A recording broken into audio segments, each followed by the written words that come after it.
This is a very exciting time for HSP as we celebrate our 200th anniversary.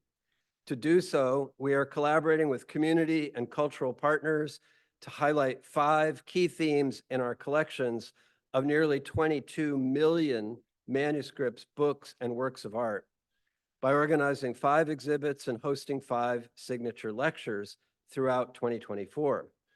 Our current theme is Pennsylvania, Crucible of the Nation, and our current exhibit focuses on political cartooning in the 18th century and the present moment. HSP's collections contain rich stores of graphic arts from all periods of American history and a great deal of European history as well. And the 18th century holdings include both British and American cartoons relating to the rising tensions that erupted into the American Revolution. I'm very grateful to Signe Wilkinson, who generously agreed to provide a contemporary perspective on cartooning by lending her sketchbooks, drawing implements, sketches, finished drawings, and published cartoons.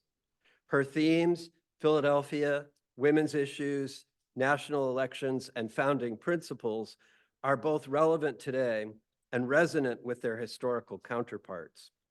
Signe is known to nearly all of us, and I'm sure she is why many of you are here with us this evening. She began her cartooning career in 1982 at the San Jose Mercury News. 2 years later, she moved to the Philadelphia Daily News and later succeeded Tony Auth as the cartoonist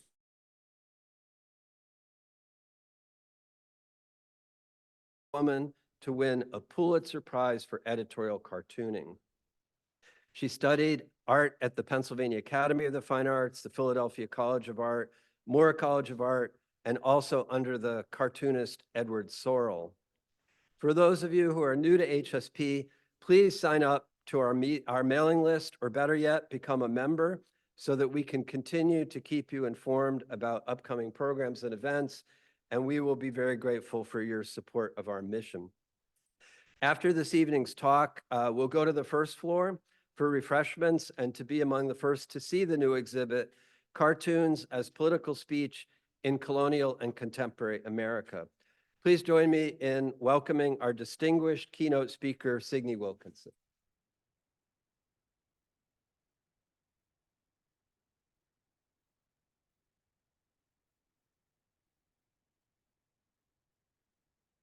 I have never been more distinguished than I am tonight. Thank you all for coming. Since I know pretty much 98% of you, thank you, friends, for joining me this evening. My only hesitation in accepting this kind invitation was that given it the Historical Society of Pennsylvania, I am now history. But so are some of you, because we're all in this together. I do want to thank the people here at HSP. They've been terrific in both welcoming me and helping organize this committee. So thank you, David, Justina, Selena, Tara, and everyone else whose names I have regrettably left out. But you were really, really fabulous to work with. The challenge for me this evening is that so many of you know me in other places. I can't get away with inflating my bio. I have to be semi-accurate, but I assume that all of you who catch my mistakes or confabulations will correct me in the Q&A afterwards. I am an accidental cartoonist. Having graduated from what was a third, possibly fourth tier university with a coveted BA in English and no discernible working skills, I moved back to these parts, picking up several part-time jobs, including as a stringer for the now defunct King of Prussia Today's Post, You all read it, apparently. I learned on the job, most memorably, one night covering a Radnor school board meeting. And in the scrum that followed the meeting, the head of the school board announced that they were hiring a new superintendent, but the mainline Times had to be the first to publish it. Well, and he looked specifically at me like, so I ran to the pay phone. You remember them before cell phones. Called my editor, who said, forget that. Read me your copy. And it was in the paper the next morning. I moved west, though, all the way to Westchester at the Daily Local News, where one of my editors was a recent Haverford grad, Dave Barry. Before he became the Dave Barry. While he was still there, he wrote a hysterical column about the birth of his son, including a line about how during labor he performed really well and followed all of the Lamaze instructions. But, he wrote, nearer to the point of birth, his wife, Beth, totally lost her sense of humor. It was an hysterical, just look it up someday. You won't stop laughing for a week. Anyway, he got an angry letter from a recent mom saying there's nothing funny about childbirth. Decades later, we found out that the writer was the mother of my beloved son-in-law. And she and her husband are now stalwart and very good friends. While at the Daily News, I started drawing little sketches to go with the Friday roundup of local news tidbits. The sketches kept enlarging with my ambitions and eventually started turning into editorial cartoons, which they, for lack of anything better to publish, used on their editorial page. When I drew one on a contentious local issue, some of the readers involved in the issue complained vigorously to the paper's editor. He all of a sudden took an interest in my work. And I learned about navigating relationships, shall we say, in the news business. While I loved the job, I clearly needed more art training. So I moved into Philadelphia and started sampling art schools. At the time, on offer were affordable opportunities of all kinds. The art schools were both simpler in scope and simpler in the facilities that they had to maintain. I still have an egg tempera I did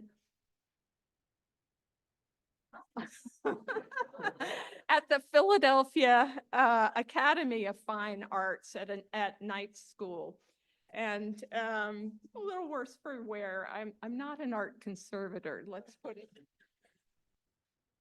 And but I loved just being able to push paint around.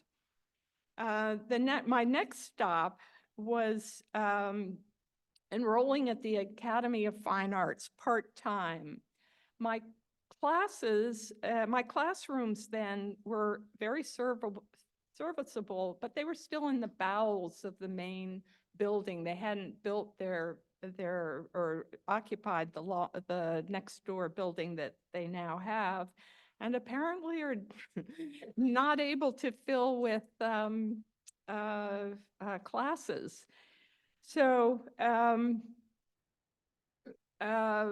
they also rented a a building on Chestnut Street where the printing facilities were. And that's where I started printing, including prints that sort of became political cartoons.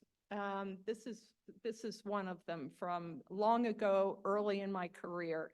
Very primitive, but that's why you go to art school, to get better. I paid for the Academy of Fine Arts by working in publications at the Academy of Natural Sciences, where my office was under the stairs and had a stuffed emu next to it. Many of the exotic people at both places were terrific mentors and helpful to me in many ways. The person who changed my life, though, was a daily news reporter who was at PAFA with me and shared a day. We shared painting a big silver tuba. For Kitty Caparella, it was sort of an art therapy. One day, she had just come off reporting just a few days earlier than painting the tuba. She had just come off of a story of a woman who'd thrown her child out of an upper story of a social services building right near City Hall. That's the kind of thing you need to recover from, even if you're just the reporter. You know, Kitty, and some of the rest of you do too. She was also my road into journalism. She took me to an opening at the late terrific Rosenfeld Gallery in Old City. Some of you might remember it, where she introduced me to one of my gods, the late, really great Tony Auth. It was through Tony and Kitty's kindness and generosity that I got a foothold in newspapers. Today, that warm last century model of newspapers and of art schools has collapsed, as we've seen recently in the news. It's really not a coincidence that I'm giving this talk at an historical society. Fortunately, the more focused Moore College of Art, the Drexel Westfall School, Drexel's Art School, and the spunky Fleischer Memorial will absorb at least some of the displaced students who are leaving the two big art schools. I particularly love Fleischer's model, where students are taught by artists and no one gets a degree. They just learn how to do their painting, their watercoloring, or their ceramics, whatever it is they're working on. At any rate, okay, so I've solved that problem, but we should also remember that many, many American artists before this credential crazy era we're in didn't go to expensive colleges, but studied with established artists outside of any formal institution. Charles Wilson Peale, for example, started as an apprentice saddle maker. He fixed clocks and he worked in metals before taking up painting. And he eventually studied under Benjamin West in London, but there was never a school. He just went to people who could teach him what he needed to know. And as far as newspapers go, the fate of our local news is still very murky. I still pay to get 2 newspapers delivered a day, often late, and subscribe to 2 more online.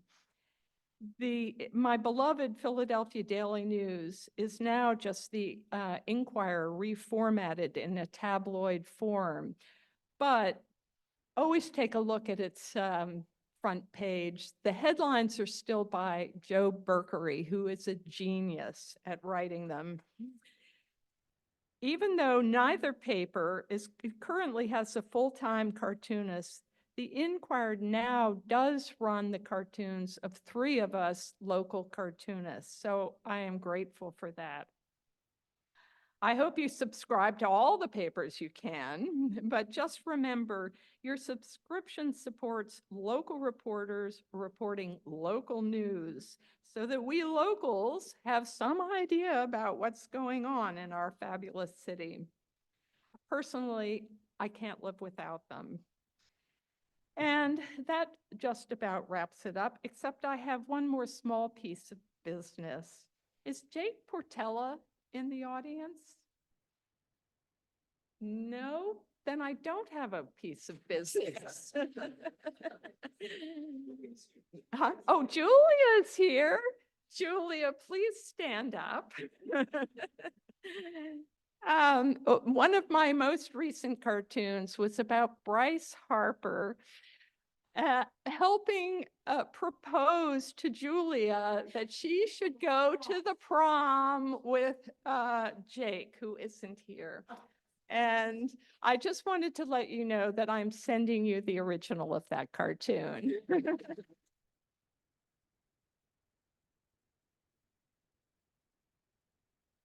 But we all need to know, did you have a good time at the prom?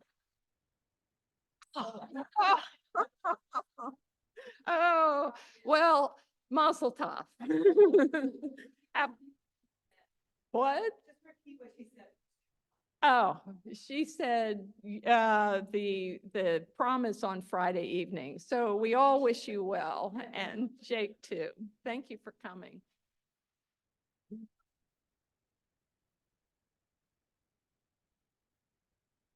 But since this is a historical museum, let's have a look at some historical cartoons.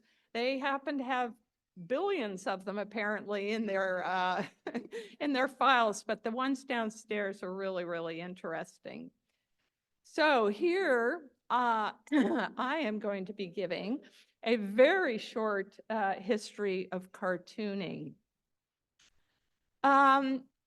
You know, artists, the art that we create depends on the tools we have. And so this is where it began.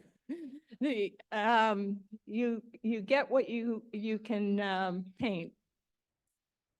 This is a cartoon. A cartoon is the rough sketch for originally it was a rough sketch for murals and frescoes. This is some guy named Raphael in the early 1500s, and this is this is the rough sketch that would be used to do the fresco in the Pope's chambers in the Vatican. He's good, don't you think? There's the final work after he's put it on the wall. It's kind of amazing. But later, in just about 15 years later, the first cartoonist, the first real political cartoonist I know about is started his work. Anyone know him as a cartoonist? He, as you all know, had a tiff with the Pope, and it was a hunted man for many years. But one of the ways that he got his message out, because he was living in southern Germany, where the people of southern Germany couldn't read, couldn't write, and they certainly couldn't read Latin, which was what all the Vatican messaging was in. So he started putting out his tracts in German, but people didn't even read German. They didn't read.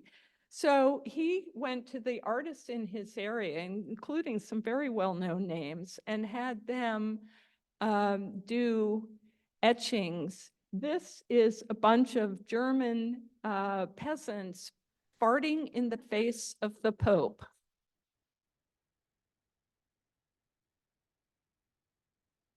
So next time you hear someone tell you that a cartoonist has just gone too far, think of Martin Luther. And this is another one where he's actually done, it's not actually funny like the other one, but it's an image of clerical people hanging with the demons dancing above them. Really nice guy, Luther. And here was one about Luther, that the devil was using him as a mouthpiece, his piper.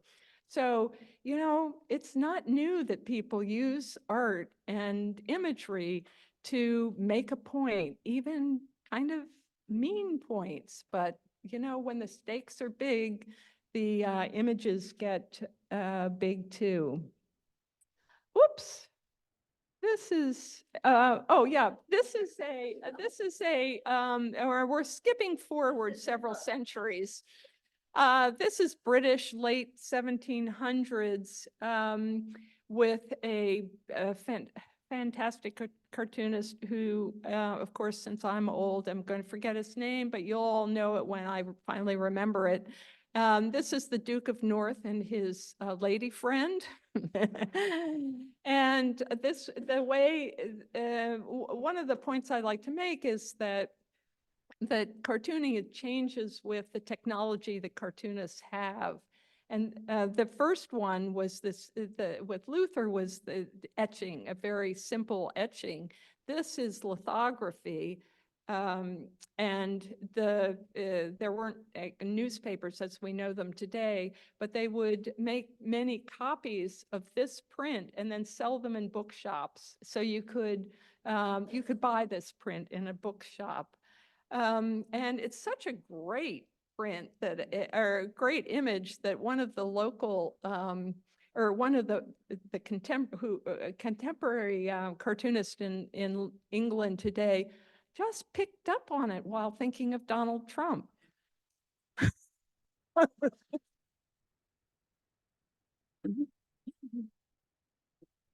Wow.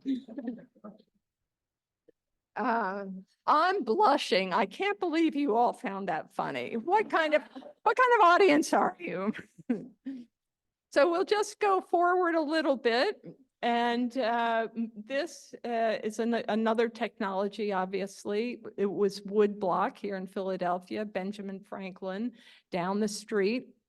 And this, so this is where cartooning, of course, started here in the United States. This I'm fast forwarding to the early 1800s, not quite 100 years after, well, maybe 80 years, 70 or 80 years out after Franklin. And this wasn't a newspaper, but this was a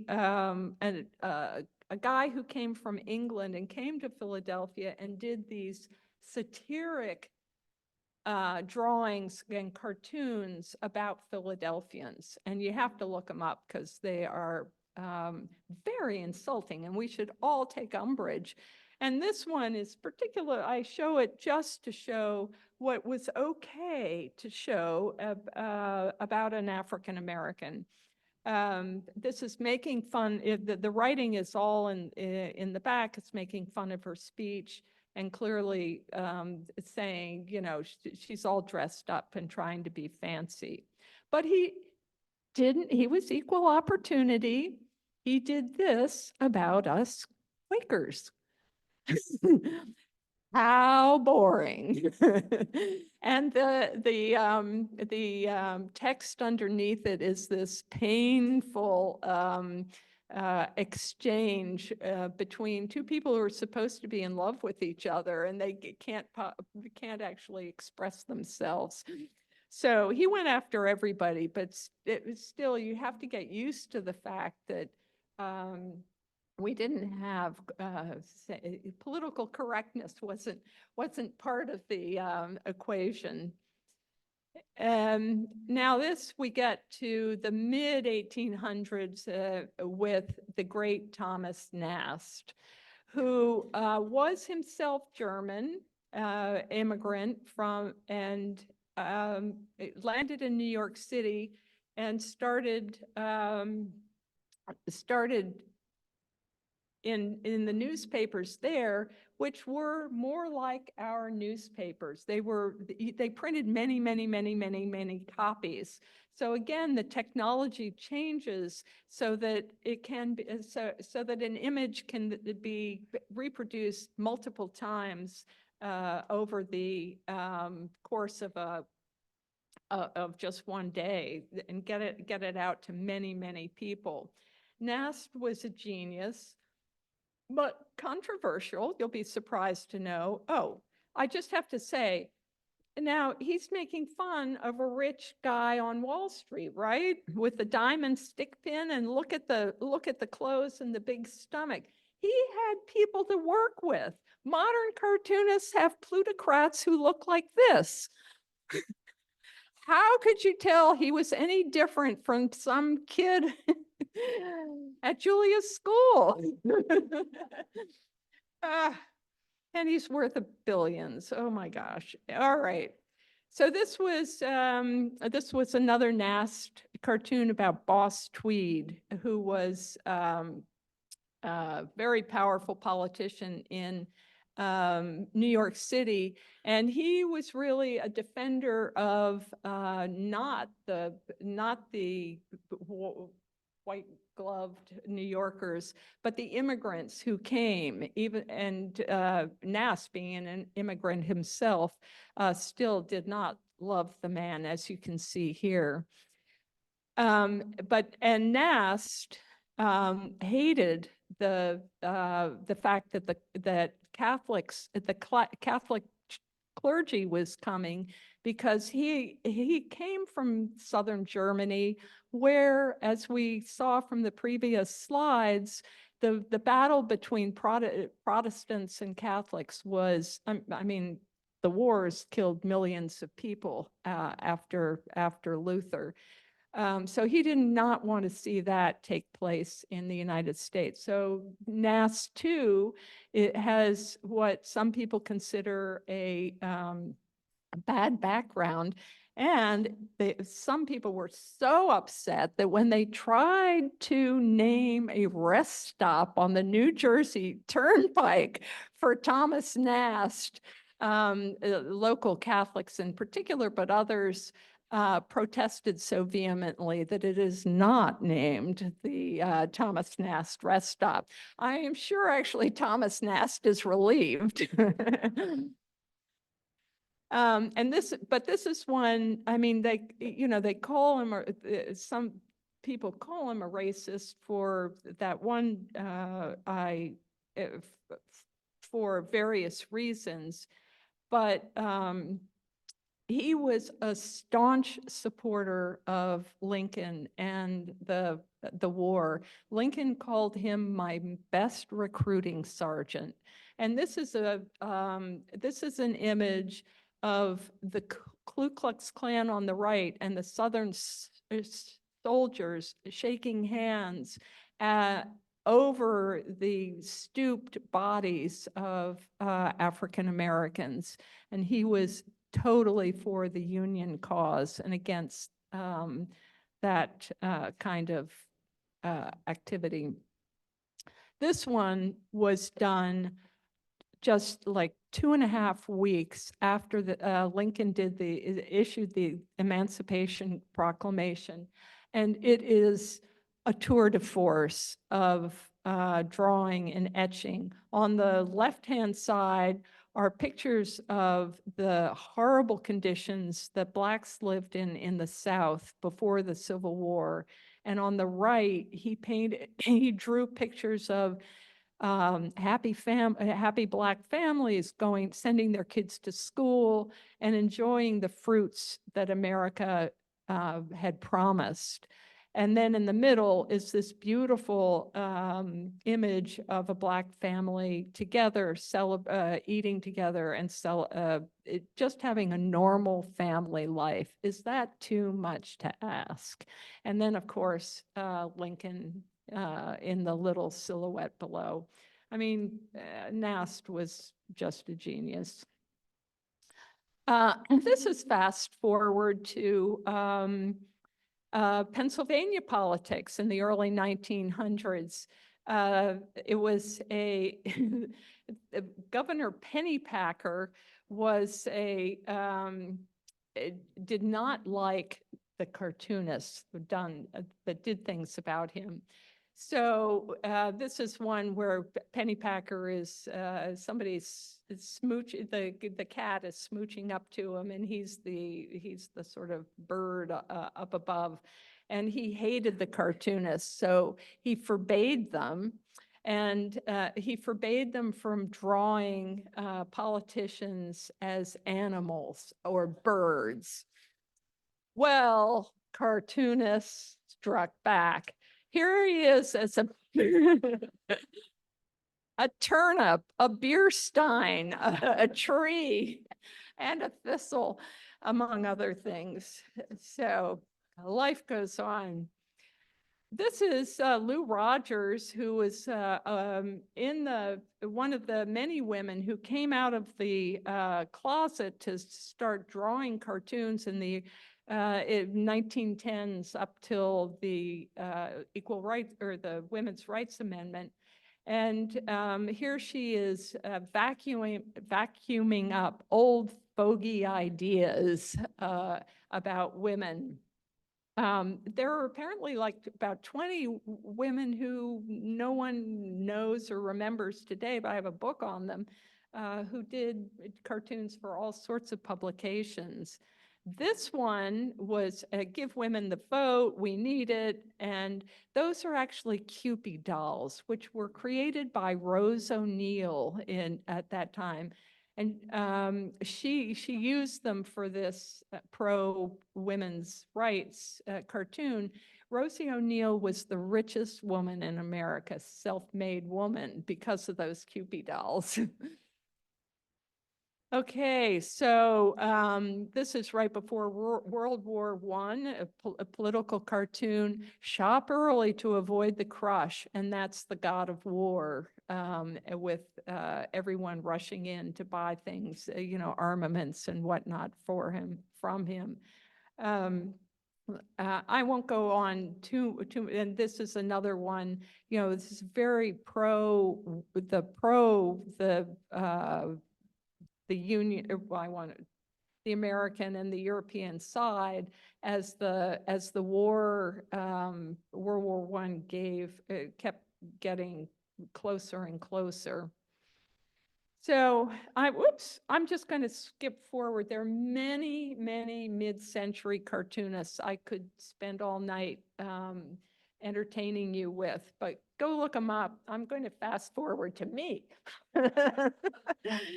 So just to get this wrapped up, but I just wanted to give you some history of how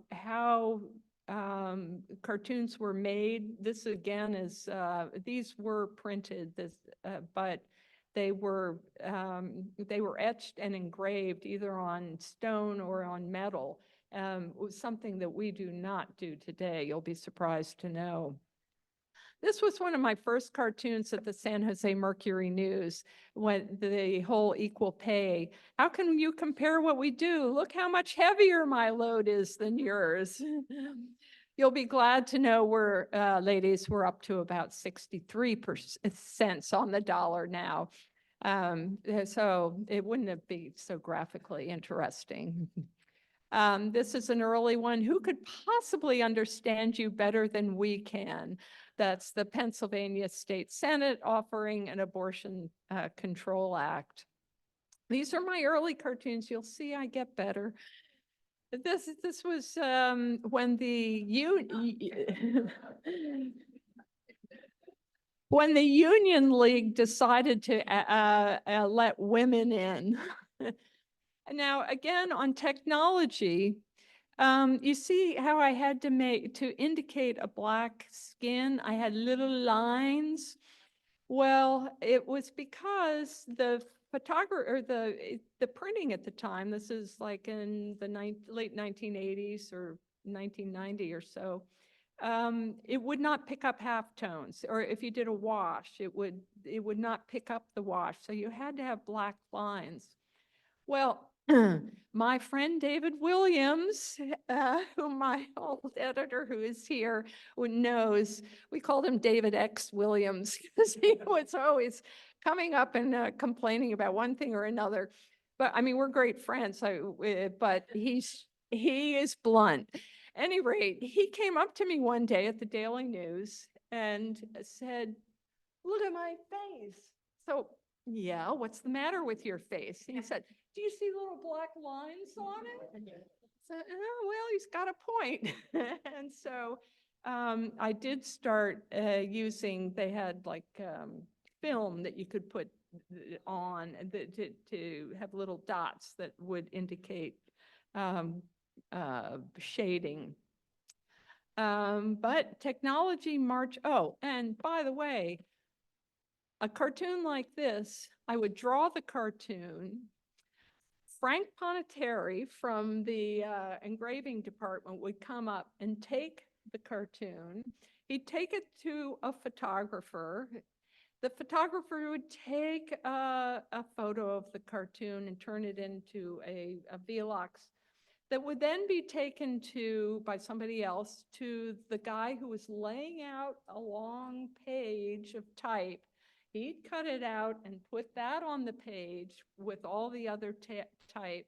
That page was taken to a photographer who would photograph the page, and that photograph would be sent to the presses and in your paper the next day.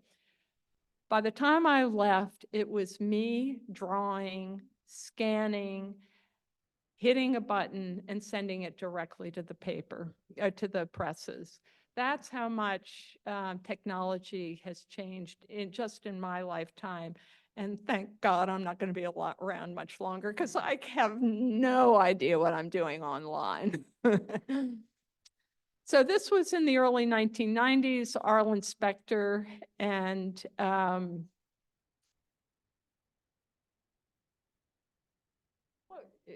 Lynn Yackel, thank you. When Lynn Yackel was running for U.S. Senate against Arlen Specter, but it was just about she and several other women finally paying attention to United States kids. This was a cartoon I got into such huge trouble for. It wasn't even a cartoon. It was a column that they said, "Can you put a spot illustration in?" So it was like a drawing this big. And it was because Specter accused Yackel of being anti-Semitic because she belonged to a Presbyterian church of 1,000 members, which had a panel which included a Palestinian. So for that, she was charged with being anti-Semitic. So there were all these letters. We had all these letters, pro and con, like whether she was anti-Semitic or not. And so I did this, whether she's going to be or not. Well, readers not amused. This was the letters page from, and I did that me. One of them says that I am America's own Himmler. So, and other, but you know, it's their, I had my speech, they had their speech. So that's how it goes in the rough and tumble world of journalism. And, you know, if you dish it out, you got to take it. And this is the US Senate in 1993. This is the year of the woman with all 6 of the Senate. And then this is in 1993, Congressional Year of the Woman, with still a long way to go before equality. This is one of my most reproduced cartoons. That was George Bush, the original. And this one has lasted. I could just put many other politicians under the umbrella. But here's a more recent one. We must end all abortions. Okay, done.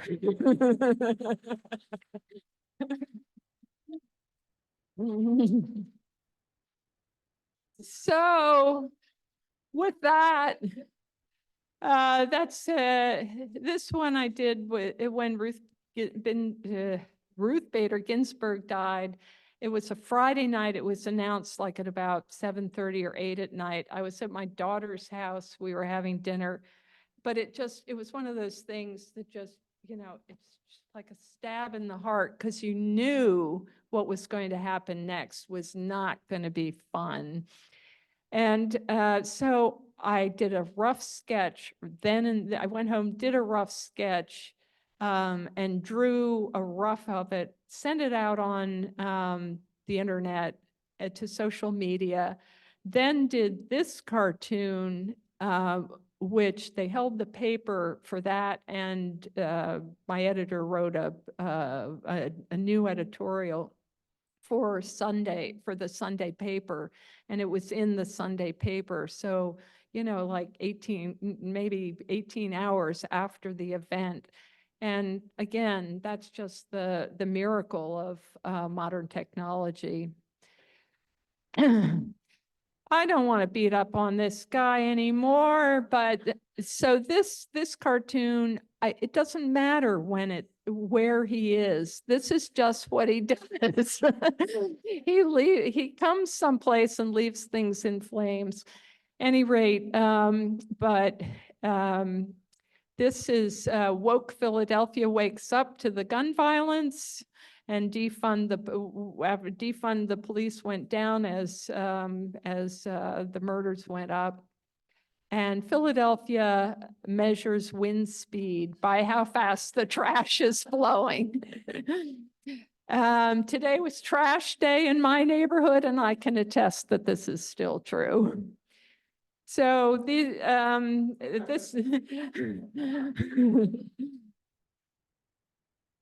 now this, I mean, it looks simple, but drawing 1, 2, 3, 4, 5, 6, 7, 8, 9, 10 caricatures in one day, in one cartoon, is not easy. And I love the way this one turned out. And again, I did the drawing, I scanned the drawing, I colored the drawing in Photoshop, and I pushed a button and I sent the drawing to the paper from my home, and it was in the paper the next day.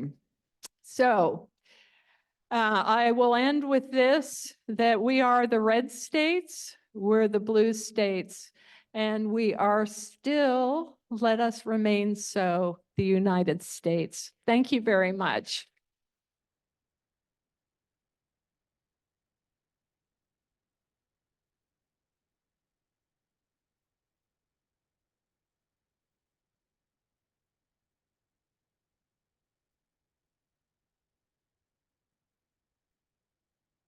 Signe, thank you. 500 years of cartooning in 45 minutes. That's very impressive.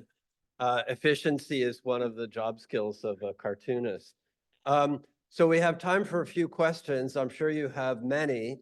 We're going to take a few so that we have some time for socializing and seeing the exhibit. But we're going to have you ask the question. Justina has mics.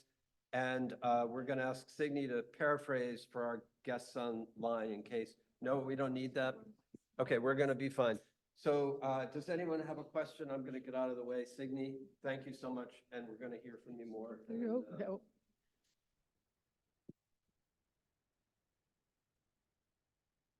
Uh-oh, the front row.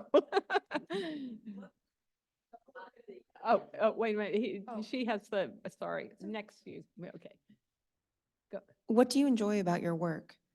Pretty much everything. I have a very short attention span, so it's not like drawing a mural for the Vatican. I started, it's finished.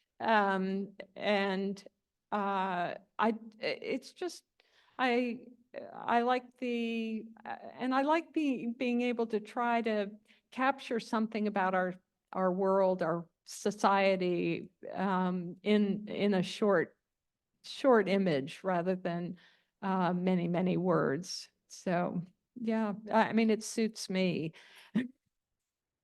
Thank you for the question. What cartoons got the nastiest comments in response? Well, anything on religion or race will get a big, huge, yeah, religion and race, I would say, are the two minefield subjects. And I've been picketed in front of the building, and so I would go out and talk to them and invite them in, like, and they would come in. And I remember in particular, I can't remember what cartoon it was, but it Muslim Philadelphians. It wasn't about Philadelphia. It was about something that happened in a Muslim country. Really took offense by it. So they came in and, we sat down and talked about it. And they at least felt that the door was open to them and they could write their own opinions as well. One guy who picketed me, this was, I think it was on a racial issue. We ended up being on a panel together at the American Friends Service Committee. I said, "Hi, how are you?" And he said, "Oh, well, on hindsight, it wasn't so bad." So, it's like in the heat of the moment, we all, the emotions are high, but eventually what I think a cartoon does is crack open a subject that people are too afraid to talk about. And then it opens a place where they can, even if they're yelling at the at the start. Was there a couple over here? Was somebody there?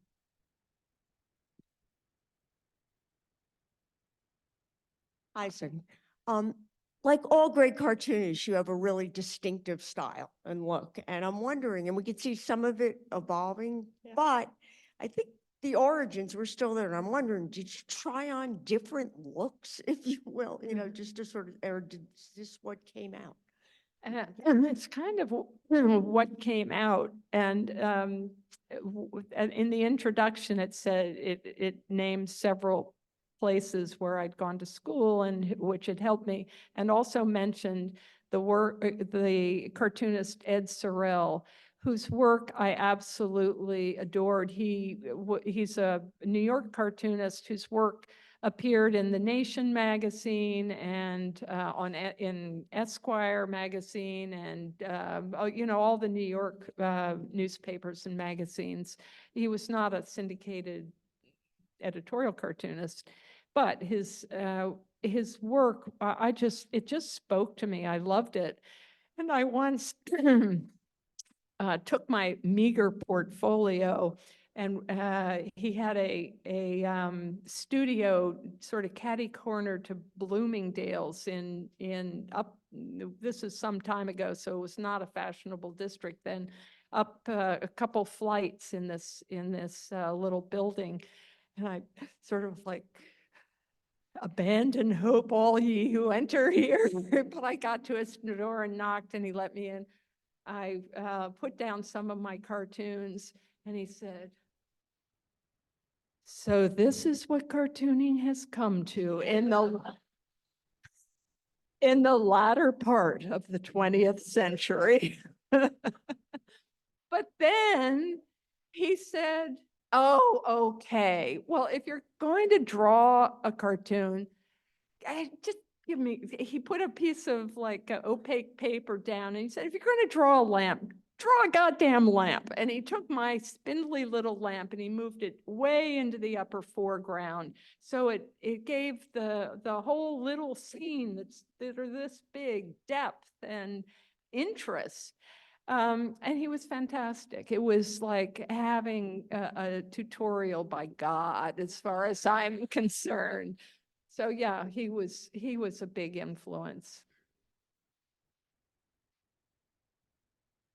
I think you just answered at least part of the question. I take it Sorrell was, of your predecessor cartoonists, most influential from an artistic point of view. Were there any you considered influential, particularly influential for you from a political or intellectual standpoint? Well, Tony was a huge influence. First of all, I got to see his cartoons every day, as you all did. And he's a fantastic cartoonist. He was ambitious in what he cartooned about, and he had a lovely style. So he was generous with his advice, as I said before. So I thought was really great. And there were a number of other, there still are a number of other cartoonists whose work I admire, but I can't draw like them. Some of them are really fantastic draftsmen, which I will never be, but others are, have very simple styles, and they're great too. So I like looking at them and being inspired by my colleagues. We have time for one more? Two more, okay. So I wonder what what do you do if you have artist block? If you just can't come up with an idea? I'm having artist block on how to answer this question. Yeah, the one thing you get into a rhythm of stuff, and I used to go in early in the morning and row on the river, and they used to deliver papers early in the morning, so I'd get my paper and drive in, row, and then sit on the deck in the back of the boathouse, which you belong to, and couple of my other friends over here, and just read the paper and think about, what you read in the paper. And good writing is often vivid writing, and it suggests images. And so, I'd just read until I'd read and read and read until something, kind of struck. And I still do, but fortunately I don't have to do it every day. We have one on Zoom, and you already started to address this. Were any cartoons not printed because they were too inflammatory? I think I've blocked them all out of my memory. Rich Argood was my fantastic, patient, funny editor at the Daily News, and I don't think you ever pulled one. Right. Well, yeah. I mean, I'll never forget that when I left the paper, you said, "Thus ends your only successful long-term relationship with."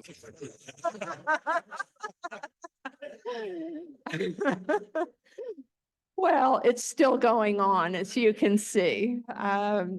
Rich was just a fabulous editor to work for, mainly because he was a cartoonist in words, and so many of his editorials were so great to read, just to read how he wrote them. We don't all know, we don't remember any of what we actually wrote or drew about. But what was, oh, the hot squat. I remember that one. That was about the death penalty. So he had a way with words. Still does. So it's, Great. So I'm sure we can continue for a long time, and we're going to do that informally. We invite you to go downstairs. If you'd like the elevator, it's over here. Our staff can help you. The stairs are back here. We have some food and drink and lots of cartoons, both Signe's as well as cartoons from the 18th century for you to look at and enjoy. So thank you so much for being with us. We hope you'll come back soon.